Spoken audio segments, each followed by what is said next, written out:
Welcome back, everyone, to Kansas City, an open view. Tonight, we're diving headfirst into one of the most polarizing topics in America, the Second Amendment.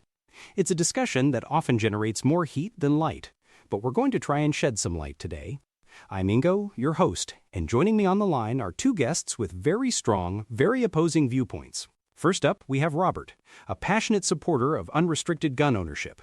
Robert, thanks for being here. Thanks for having me, Ingo. It's an honor to be able to talk about something so fundamental to our freedom. And yeah, passionate is a good word for it. I truly believe the Second Amendment is absolutely critical for the safety and liberty of every American. And on the other side of the spectrum, we have Karen, who holds a very different perspective, believing that gun ownership should be highly restricted. Karen, great to have you too. Thank you, Ingo. I appreciate the opportunity. And yes, Robert and I will likely disagree quite a bit tonight. My view is simple. Firearms are tools designed for killing, and as such, their place should be strictly limited to military, law enforcement, and perhaps security personnel who are specifically trained and authorized. All right, well, let's jump right in. Robert, you mentioned the Second Amendment is critical for liberty and safety. Can you elaborate on what you mean by that, especially when Karen views firearms primarily as tools for killing? Absolutely, Ingo. Look, the Second Amendment isn't about hunting, although that's a fine sport. It's not primarily about target practice, though that's also a great pastime. It's fundamentally about self-preservation and the ability of free citizens to defend themselves against any threat, whether that's a home invader, a violent criminal, or, frankly, a tyrannical government. When you disarm law-abiding citizens, you only empower criminals. You create a target-rich environment for those who mean harm. My gun isn't a tool for killing, it's a tool for stopping a threat, for protecting my family and myself. And sometimes, stopping a threat unfortunately means killing the threat, but that's a defensive act, not an aggressive one. Robert, with all due respect, that's a very romanticized view of what happens in reality. You talk about self-preservation, but what we see is an epidemic of gun violence. We see accidental shootings, we see suicides, we see mass shootings in schools and supermarkets. The idea that more guns make us safer is frankly a dangerous fantasy. If everyone has a gun, then every argument, every road rage incident, every moment of temporary anger has the potential to turn deadly. And you say it's about stopping a threat, but more often than not, it's about escalating a situation, not diffusing it. The presence of a firearm changes the dynamic entirely, often for the worse. Karen, you're conflating criminals with law-abiding citizens. The problems you're describing, the accidental shootings, the suicides, those are tragic, absolutely. But they're not a reason to disarm responsible people who follow the law. We don't ban cars because of drunk drivers, do we? We punish the drunk drivers. We need to focus on enforcing existing laws against criminals and addressing mental health issues rather than infringing on the rights of honest citizens. The vast majority of gun owners are incredibly responsible. But Robert, the comparison to cars is flawed. Cars have a primary purpose of transportation. Guns have one primary purpose, to project lethal force. And it's not just criminals we're talking about. We're talking about domestic disputes escalating, about teenagers finding guns in homes and making terrible decisions, about individuals who, in a moment of crisis, might not be thinking clearly. The sheer availability of these weapons makes all of those tragic outcomes far more likely. How can you say that the solution to gun violence is more guns in more hands? It just doesn't make sense logically or empirically when you look at other developed nations with stricter gun laws and dramatically lower rates of gun violence. That's a point that often comes up in this discussion, the comparison to other countries. Robert, how do you respond to the argument that a society with fewer firearms generally experiences less gun violence? Is America unique in some way that this doesn't apply? America is absolutely unique, Ingo. Our history, our foundational principles are different.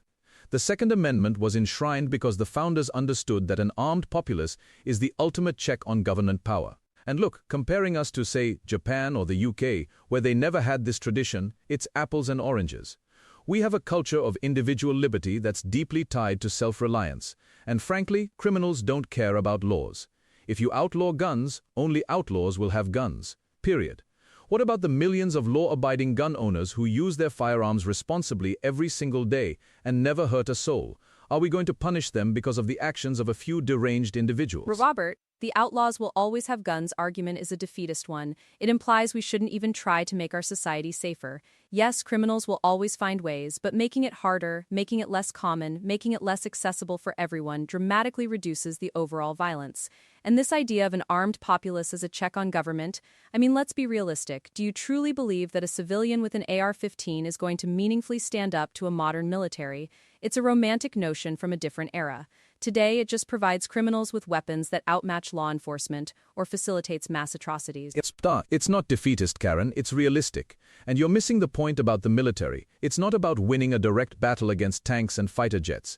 It's about ensuring the government understands that its power ultimately rests with the consent of the governed, and that there are limits. History is full of examples where disarmed populations were subjugated. And furthermore, for everyday defense, an individual's right to protect themselves in their home or on the street, that's paramount. The government can't be everywhere all the time. When seconds count, the police are minutes away. That's not a slogan, it's a cold, hard fact. I believe every individual has the right to possess any arm for self-defense. Robert, you bring up an interesting point about any arm for self-defense. And this leads me to something you've mentioned before, which is quite a strong stance, even among some Second Amendment supporters. You believe in unrestricted gun ownership for anyone, even felons once they've served their sentences. Can you explain that position, because I imagine that's going to raise some eyebrows for Karen and many of our listeners. Sure, Ingo. Look, I believe in rehabilitation. If someone commits a crime, they serve their time. They pay their debt to society.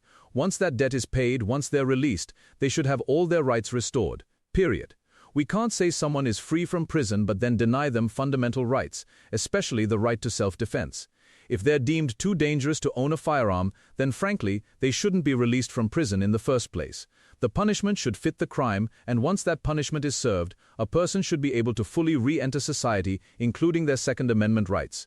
To deny them that is to impose a perpetual punishment, which I think is unjust. Robert, I have to say, that is a position that absolutely terrifies me, and I think it would terrify most rational people. Releasing felons and immediately arming them with firearms? That is a recipe for disaster. We're not talking about petty shoplifters here. Many felons have committed violent crimes, and recidivism is a very real problem. The idea that someone who has proven a willingness to inflict harm on others should then be given easy access to a weapon designed for killing is utterly irresponsible. Their debt to society, as you call it, doesn't erase the potential danger they still pose. The public safety aspect here completely outweighs any abstract notion of restored rights. Some rights, when they directly threaten the lives of others, need to be limited, especially for those with a proven history of violence. But Karen, where do you draw the line? Is it just violent felons? What about non-violent ones? And who decides what's too dangerous?